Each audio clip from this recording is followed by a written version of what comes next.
Om Namo Venkatesaya. Welcome back to our channel. నా వీడియోల్ని చివరి వరకు చూసి దయచేసి లైక్ చేయండి. మీరు లైక్ చేయడం వల్ల ఈ వీడియోలు మరికొందరికి వెళ్తాయి కాబట్టి దయచేసి లైక్ చేయండి. ఈరోజు వీడియోలో భాగంగా స్వామివారి యొక్క నిన్న అభిషేకం చూసాం, రుద్రాభిషేకం. అదే రోజు సాయంత్రం స్వామివారికి సూర్యకిరణాలు పడినాయండి. ఆ వీడియోని మీ అందరికి కూడా చూపిద్దామని ఈ వీడియో తీయడం అనేది జరిగిందండి. అప్పుడు వీడియోని మళ్ళీ మీకు రిపీట్గా చూపిస్తున్నాను చూడండి. అప్పుడు వాయిస్ ఓవర్ ఇవ్వలేదండి. అది ఎలా పడింది ఏంటి అనేది మీ అందరికి కూడా డౌట్ రావచ్చు. అందుకని మీకు డౌట్ క్లియర్ చేయడానికి మళ్ళీ ఈ వీడియోని మళ్ళీ తీయటం అనేది జరిగిందండి. మళ్ళీ అప్లోడ్ చేయటం అనేది జరుగుతుందండి. ఇది స్వామివారిని చూస్తున్నారు కదండి. ఈ విధంగా అయితే రుద్రాభిషేకం కంప్లీట్ అయిన సాయంత్రము ఆ ఎండ అంటే సూర్య అస్తమయ్యే టైంలో అప్పుడు ఆ వెలుగు అనేది స్వామివారి మీద పడిందండి. చూస్తున్నారు కదా, నీడ అడ్డం తప్పుకున్నా కూడా ఆ నీడ కనపడిందంటే అప్పుడు అనుకున్నాం. ఫస్ట్ మామూలుగా ఎప్పుడు కూడా తీసే ఉంటుంది దేవుడి మందిరము. కాకపోతే అవి ఎప్పుడు పడుతూనే ఉంటాయంటే మాకు తెలీదు. నేను ఆ రోజు ఎందుకో సడన్గా చూసేసరికి అద్భుతంగా అనిపించింది. అది ఆ రోజు రుద్రాభిషేకం చేసుకున్న రోజు ఈ విధంగా కనపడితే చాలా మంచిది అనిపించి గబుక్కునే వీడియో తీయటం అనేది జరిగిందండి. ఆ రోజు తలుపు తీసి పెట్టాను. మామూలుగా అయితే రోజు పడతాయంట, కానీ ఆ రోజు ఎందుకో తలుపు తీసి పెట్టాను దేవుడి మందిరంది. అప్పుడు నాకు ఈ దృశ్యం అనేది కనపడింది. ఆ దృశ్యాన్ని మీకు కూడా చూపిద్దామని, ఆ వింత అనుకోవాలో లేకపోతే ఇప్పుడు వింత అనేది ఏముందండి, అదొక టెక్నాలజీ అనుకోవాలో తెలియట్లేదు. స్వామివారికి మాత్రం ఈ విధంగా అయితే సూర్యకిరణాలు స్వామివారిని మొత్తం కూడా పడినాయండి. ఈ విధంగా అయితే స్వామివారిని దర్శనం చేసుకుంటారని, మీరు కూడా చూస్తారని మరొక్కసారి ఈ వీడియో పెడుతున్నానండి. మీరు కూడా దయచేసి ఈ వీడియోని కూడా లైక్ చేయాలని కోరుకుంటున్నాను.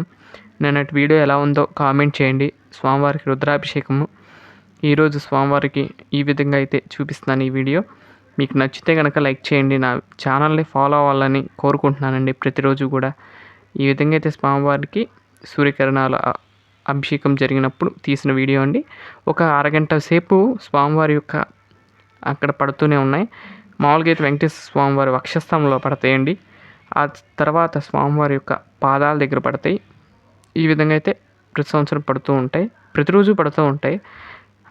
అంటే అది ఎలా పడుతుందో తెలియదు, కానీ వెనక వైపు కిటికీ ఉంటుందండి. ఆ కిటికీలో నుండి వచ్చి డైరెక్ట్గా వచ్చి స్వామివారి యొక్క దేవుడి మందిరంలో ఉన్న స్వామివారి మీద పడినాయి కాబట్టి నేను వీడియో తీయటం అనేది జరిగిందండి.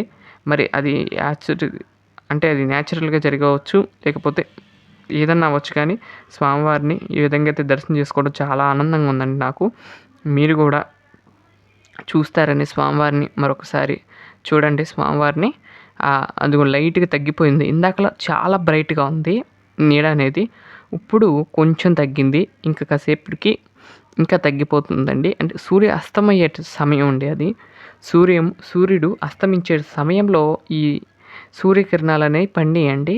సూర్యుడు ఉదయించినప్పుడు కాదు, అస్తమించినప్పుడు జరిగిన దృశ్యం అంటే అది. ఆ విధంగా అయితే స్వామివారికి అలంకరించి తీయడం అనేది జరిగింది. మీకు ఎలా ఉందో కామెంట్ చేయండి. స్వామివారిని నాకైతే చాలా నచ్చింది, అందుకని మరొకసారి మీకు ఈ వీడియోలో పెడతాం అనేది జరిగింది.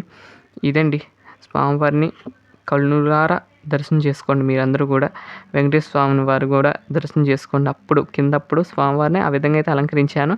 ఆ స్వామివారిని కూడా దర్శనం చేసుకోండి. స్వామివారిని చూసారు కదా, కింద శివుడి యొక్క అలంకరణ ఎలా ఉందో కామెంట్ చేయండి. ఈ విధంగా అయితే స్వామివారికి సూర్యకిరణాలు పడినప్పుడు తీసిన వీడియో అండి ఇది. ఆ తర్వాత హారతి కూడా ఇచ్చాను, కాకపోతే ఆ క్లిప్ అనేది ఇక్కడ లేదు, అది మిస్ అయింది. మామూలుగా అయితే అక్కడ సూర్యకిరణాలు వచ్చినప్పుడు హారతి కూడా ఇచ్చాను. చూస్తున్నారు ఫోటో అండి ఇది. ఇదండి ఈరోజు వీడియో. నా వీడియోలు కనుక మీకు నచ్చినట్లయితే లైక్ చేయండి, షేర్ చేయండి, సబ్స్క్రైబ్ చేయండి. మరొక మంచి వీడియోతో రేపటి వీడియోలో కలుస్తాను. అంతవరకు సెలవు. నమస్కారం. ఓం నమః శివాయ.